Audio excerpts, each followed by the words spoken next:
All right, we have motions here in regards to the Pago. Yes, Your Honor. Versus Dwyer. Okay. All right. We had set this for a motion calendar. Before we do that, may I inquire with both of you? Judge Dugan has he can only give you one full day. Hopefully you'll be able to do it at 9:30, starting January 15th, and 10:30, starting February 20th. Which day is the best for your schedule? It should be February 20th. I know I'm busy there in January, and I'm starting a number one set for jury trial at the end of January, so February 20th. I wouldn't be able to do the middle of January. All right. Council's February 20th with the same conditions that were announced in the open court at 10:30. That works for my calendar, Your Honor. Okay. All right. That's going to be all day.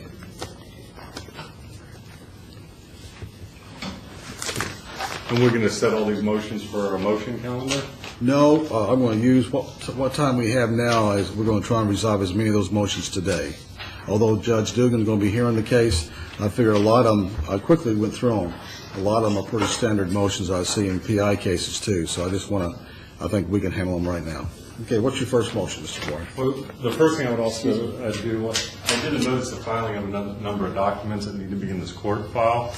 And one of them, I did not attach the documents to the motion, to the notice of filing, because they were the psychological records. So we'll go ahead and seal those. I would present to the court.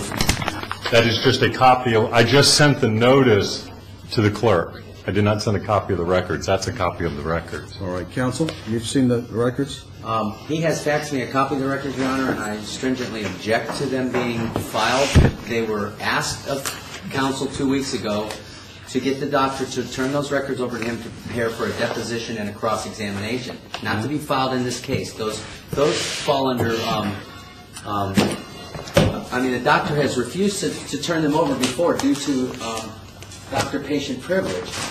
He, out of cooperation, when I asked him, produced those 2 weeks ago so that he could prepare for a cross-examination. Not to be faxed all over the place, not to be filed with the court. Counsel, you told me you were going to admit these documents. Well, Your Honor, based on my motion, there is an alternate plan here that I need to discuss today. I didn't know about it. Not only that, but this court gave us until 5 o'clock on the 20th to file all motions. This motion wasn't faxed to me until almost 11 o'clock last night, which means I didn't receive it until this morning when I got into my office. Are you prepared for the motions then? No, I'm not. Not for the late filed motions are an unfair surprise. And we're told by the court we'll have none of these last minute handing of motions. That's true.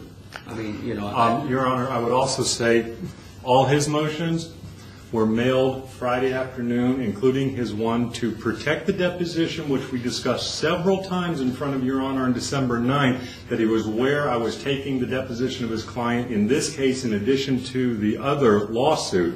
And he mailed, did not fax, on Friday his motion for protective order.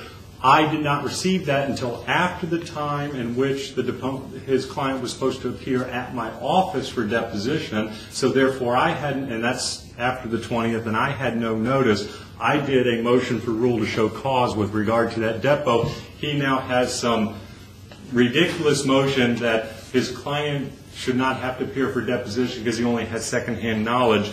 The entire basis of the petition is based on statements made by his client. His client is obviously going to testify. He's going to testify as to emotional impact on the minor child and everything else. If his client doesn't appear for a deposition, I would first request that the court exclude his client from giving any testimony in front of Judge Dugan. He can't have it both ways. He can't say, my client doesn't have any first-hand knowledge, can't take his deposition. On the other hand, I'm going to have him testify as to all kinds of things. He wants to introduce hearsay testimony of the minor child through the client, impact of certain alleged conduct on the minor child, all kinds of testimonial evidence he plans on having his client give, yet he files a motion that I'm not allowed to take his deposition, a deposition, by the way, that had been previously compelled under contempt by Judge Wan in the other case and was referenced a number of times on December 9th with counsel right here. You remember how I said about how I'm taking his depo because it's been compelled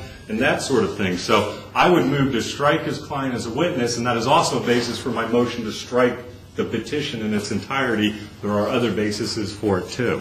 Can I please have a word now, Your Honor, that he's done? Yeah, Okay, first off. But you have a word, but keep in mind, let's get to the motions. Go ahead. Okay, yeah, because first off, he just misrepresented the court. I filed my motions timely. Here is a fax confirmation along with a letter, a fax letter indicating to him on Friday, the 19th, that my client nor myself would be attending the deposition. I have a confirmation sheet attached to it, Your Honor. His representation that I never faxed it, I only mailed it, he received it after the 20th, is a blatant misrepresentation. And I am getting tired of these accusations and finger pointing and bringing up irrelevant material from some other case that I'm not a party to. Okay? I'm trying to get an injunctive protection for a minor child, a 9-year-old child, and this court made me turn over documents to this man to prepare for evidence. Counsel, don't phrase it like that. You told me you were going to admit those documents. That's correct. And so you asked me to have the doctor turn them over, even though the doctor had previously written a letter to the respondent stating that he didn't feel he should have to. But he did it. For preparation of expert testimony, and that's what was testified to here, that he wanted them for. Right. Then he turned them over to his fiancée, who has subsequently badgered the minor child again, who we were trying to protect for the last month, badgered that child using those documents. And again, that is something else that's going to be brought up at the hearing, but I think it's a total misuse of his position as counsel. He was entrusted with documents to prepare for cross-examination. He has since turned the documents over to a party who couldn't get them through Judge Wan. Did you file a motion in regards to that or something like that? Yes, I did, Your Honor. All right. Look. I filed a motion for contempt and sanctions. However, I'm not prepared to prove that case at this point, but I did file that motion, and I filed it timely, and he had notice. Okay. Well, which ones, gentlemen, so we don't waste... You all been here for a few hours, okay. so... I filed a motion for an order of protection is my first motion, Your Honor. All right. And that is that he alleged to this court on the 9th that he had previously scheduled a deposition in some other case for the 22nd. I was faxed a copy today by Jack Hendren, who represents Mr. Pego on the other case. He actually filed this notice of taking deposition on December 11th, 2 days after he indicated to this court that he had previously scheduled a deposition of my client. He also sent me a notice, which I received on the 15th, as stamped by my secretary on December 15th, which gave me 1 week on a Christmas week when offices are closed to prepare for a deposition. My client is not a party to this action. He filed it on behalf of the minor child. He was not intending to be called as a witness because he has never been present when these things were done. So you don't intend to call him as a witness? Is that what you're saying? I didn't until such time as these documents that I turned over 2 weeks ago were used to further harm the child. He can attest to what the child is talking about. I'll give both of you some guidance. If he doesn't testify, then your motion will be denied for the deposition as it relates to him. But if he's going to testify like you say he is, then I would grant your motion. You guys got a right to depose the witness. Your Honor, last week you denied the motion, and then upon his stringent argument that he couldn't prepare for an expert witness, you allowed him to depose the expert witness. At no time did this court grant permission to depose Mr. Pego. I'm doing it right now. I understand, but that's not a motion before the court, Your Honor. You didn't file a motion asking that he be sanctioned? I filed a motion to rule to show cause and a motion to strike the petition based on his failure to testify and as to other issues regarding Dr. Stevens and other matters. So I have a motion for a psychological evaluation. Is the only one he served on me. That's the only one you have, the motion for psychological evaluation? No, Your Honor, I have a motion for psychological evaluation of the minor, a motion for psychological evaluation of Mr. Pego. I have a motion for contempt. Those are all things that were filed with me today that I haven't had time to review. 72 pages he faxed me. 72. I couldn't prepare this for a judge. I faxed to him yesterday, which is the same day that his client failed to appear at deposition, the motion for rule to show cause. Well, which motions do we have present before the court that are timely? Which ones do we have? Motion